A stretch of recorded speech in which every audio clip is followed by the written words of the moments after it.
All right, so you'll want your graphing calculator out for today's lesson. They're going to go hand in hand, okay?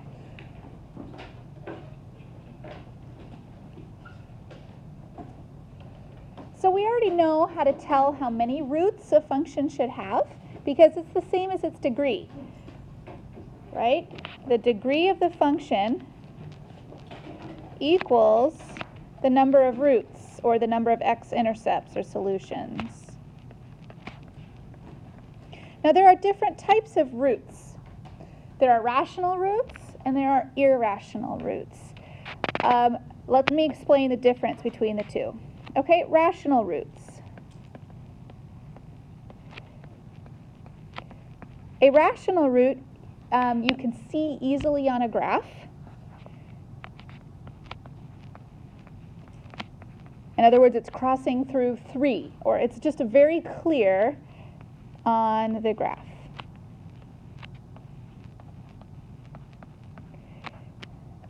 Also, with rational roots, is synthetic division. When you do a rational root with synthetic division, always results in 0 for the remainder. Okay, always results in a remainder of 0.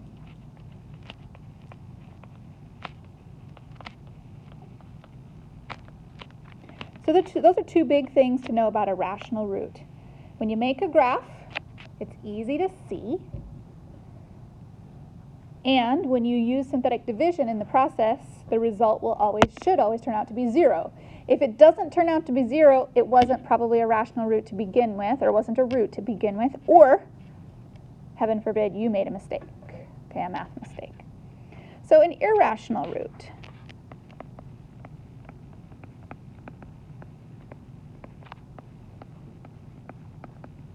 An irrational root is unclear on a graph.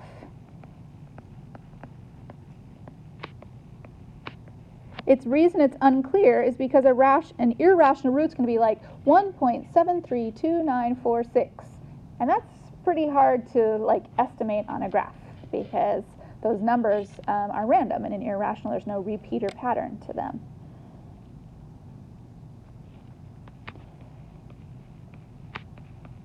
Synthetic division is way too messy. We don't even try it. Because if you try it with synthetic division with irrational, you're going to have square roots and you're going to have all this stuff. It's like, oh, we just don't even want to mess with synthetic division for irrational roots. So you always start with the rational. That's why you need your graphing calculator, because you need to see which ones are easily seen on a graph. So we're going to start with our first one. Make sure your calculator is clear of anything in y equals. So if you could go ahead and make sure that your y equals is clear. And if you could make sure that your window has a minimum of -10 and a maximum of +10, that would be great.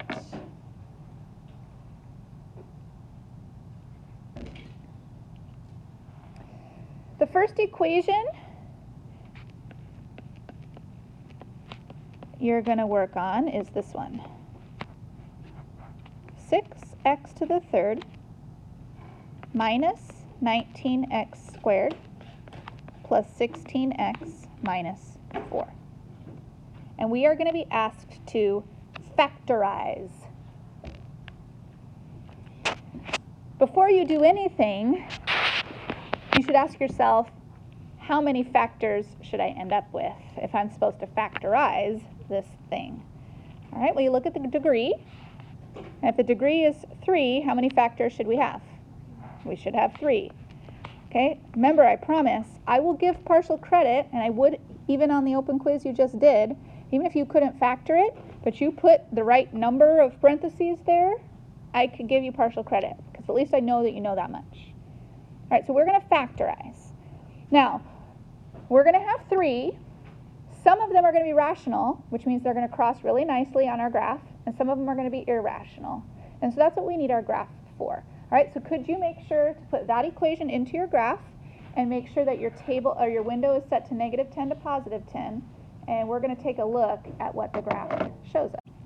So you take the one that you're clear about, and that's the one you do synthetic division with. So let's set up synthetic division, and we put 2 on the outside, and we do 6 and negative 19 and 16 and negative 4 as our synthetic division.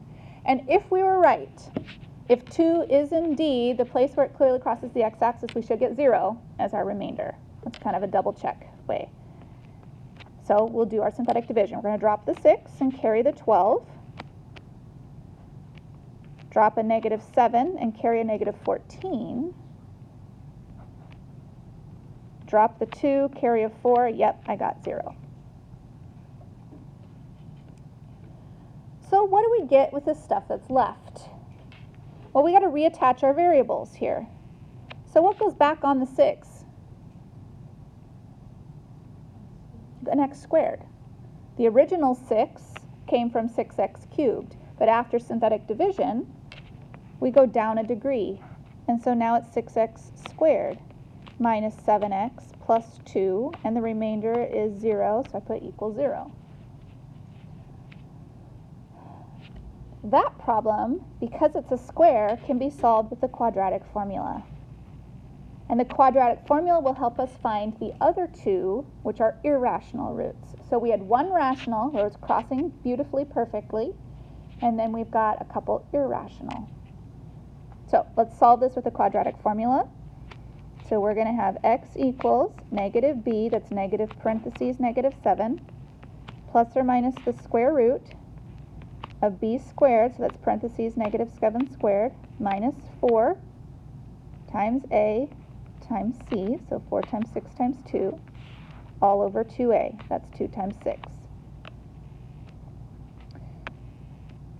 So we get negative negative 7, that's positive 7. Negative 7 squared is 49, minus 48, all over 12. So that's 7 plus or minus the square root of 1. 49 minus 48 is 1. And the square root of 1 is 1. So 7 plus or minus 1 over 12. That's why these were irrational, because they're fractions. So we get 8/12 and we get 6/12, which reduced is 2/3 and 1/2. So these were the ones that were not easily identifiable on the graph because they were fractions. 2/3 and 1/2. So let's go back to our graph, and these were super close together. We had 2/3 and the other one was 1/2.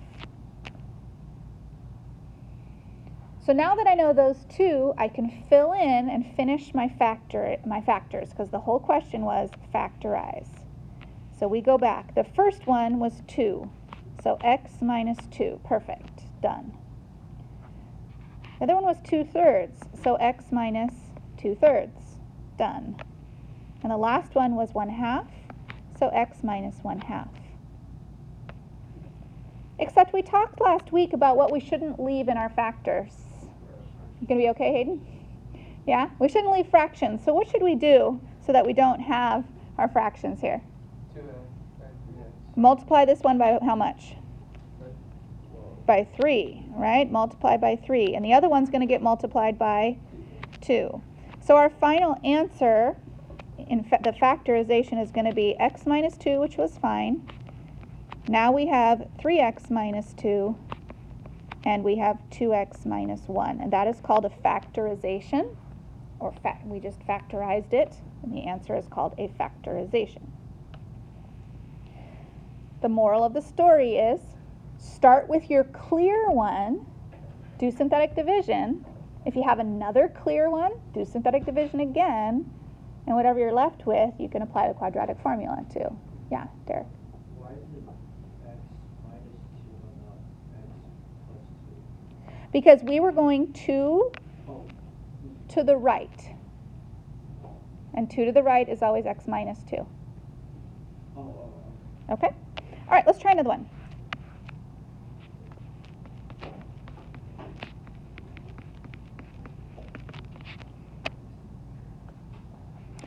All right, factorize or write the complete factorization.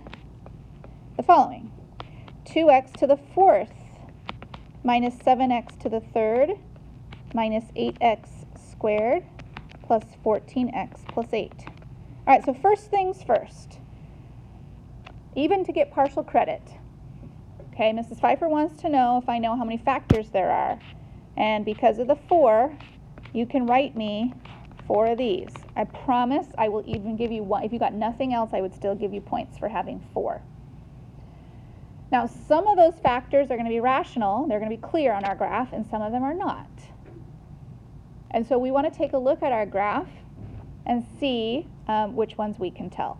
All right, so I'm going to pause the recording and switch over to the graph. All right, so I'm going to do a sketch over here of what I see. And I saw a graph that came down like this, and then went up again, and then came down, and then went up again. And we are all pretty clear about this being 4. We wonder maybe if this one might be negative a half. Maybe. Maybe somebody thought this one was 1.5, maybe. And somebody, come back, thought this was maybe negative 1.5. But we're not sure, but we're pretty sure about the 4. All right, how do we prove that 4 really works? Synthetic. Okay, the one we're pretty sure about, we're going to start with 4.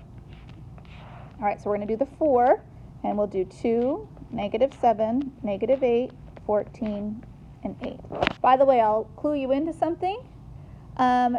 There's never more than 2 irrationals, which means there's never more than 2. You might have 1 or 2, but you'll never have more than that. Okay, so let's do our synthetic division. We drop the 2, we carry the 8. We drop the 1, we carry the 4. We get a negative 4, we get a negative 16. We get negative 2, we get negative 8. Sure enough, we got 0. All right, so 4 is for sure one of them. So I can fill in my first factor with x minus 4. 4 to the right, x minus 4. All right, now is where it gets a little dicey. We got to do this again, okay? Because there can't ever be more than 2 irrationals. So one of the ones that's left has got to be perfect. And here's where you're going to have to take your best shot at it. Which one are you the most confident about? And if you choose wrong and you don't get 0 as your answer, that's okay. Just erase it and then choose a different one. Okay? But which one do you think are you the most confident about? Oh, 4 we did. Okay. Besides 4, which are the ones that are left? What do you want to try? 0.5 because it's easiest? Okay. So we do negative half. And we're hoping it turns out to be 0, because if it turns out to be 0, we're right. All right. We drop 2. Now you don't start over with synthetic division. Just keep going with the numbers that you have. All right, negative 1/2 times 2 is negative 1. And what do we get now? Our first 0. That's a good sign. Okay, negative 1/2 times 0 is 0. And we drop that down. And we get negative 4. And then we drop negative a half again. Or negative a half times that is positive 2. And we get another 0. And we do it again, and we get another 0. So we got 0s all the way through to the end. So that tells me that negative half was correct. So I can come to my factor, and I can fill in x, not negative 1/2, but x plus a half, which I'll have to clean up because it has a fraction. Yeah. Okay, that's as far as you need to go with synthetic division. Now we're going to take the rest of the answers. So we're going to reattach our variables. So let's track the 2. Okay? That number 2 at the beginning, what was its original power? Okay, it was original power x4. After the first round of synthetic division, it now dropped down to x to the what? 3. And now we've done a second round of synthetic division, and it's dropping down to x squared. And so what we've got now is 2x squared with 0x minus 4, and that I'm at the end, and so the rest would be equal to the 0s that we've got there. And now we solve that. You can do quadratic formula to that, or you can just drop out the 0 and solve this like a regular algebra problem. Add 4 to both sides. 2x squared equals 4. X squared equals 2. And then what do I do to both sides for my very last step? Okay, I have to square root, but what goes in front of every square root? Plus or minus. What if you forgot and you just did the first one? Well, then you'd come back up here and you'd fill that in, and then you'd be like, oh shoot, I don't have enough. And then hopefully you'd remember, oh right, I was supposed to have a plus or minus. And so I have, and those are the irrational ones, which actually aren't 1.5 but are 1.717, which I don't think we ever would have guessed. Okay, that is called the complete factorization. Let's fix that middle factor that had the 1/2, and let's get rid of the fraction. And so the correct would be 2x plus 1. And that is called the factorization for that one.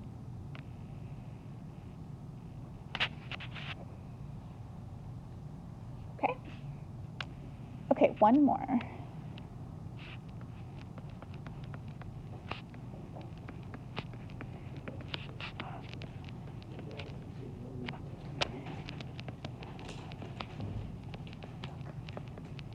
All right, find all the factors, which is the same thing as factorization.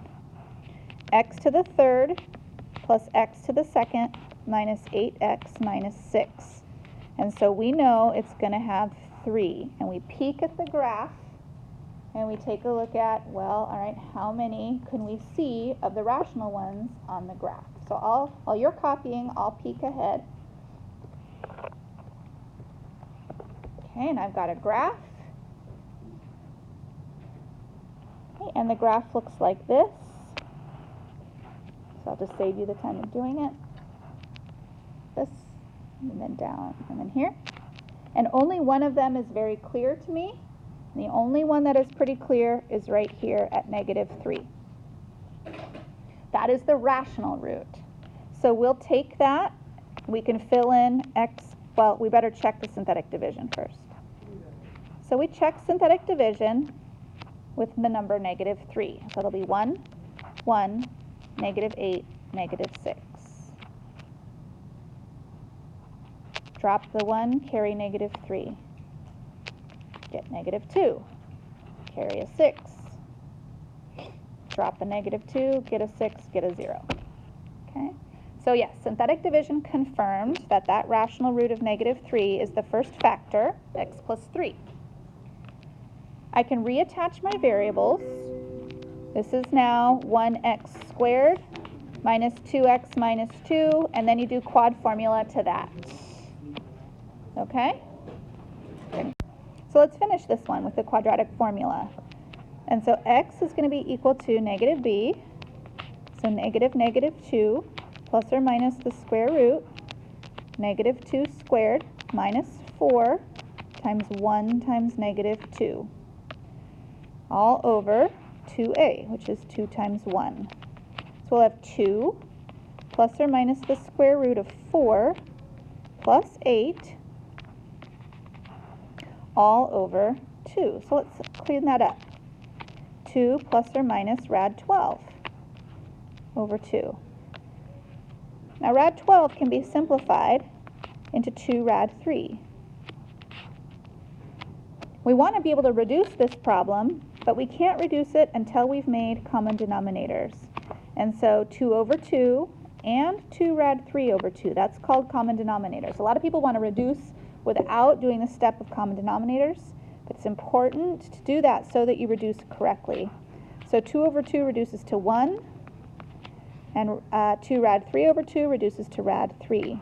So I have 1 plus rad 3 is one of my irrational roots, and 1 minus rad 3 is the other irrational root. So how do you put that in the factors? So let's go back, and into my factors, I'm going to put x minus 1 plus the rad 3, and the other one is also x minus 1, but it's the minus rad 3. And that's the way that final factorization is going to look. I don't have any fractions, which is totally okay. It's okay to have radicals are fine. It's just fractions that you don't have. Okay, so we'll leave it like that as our final factorization.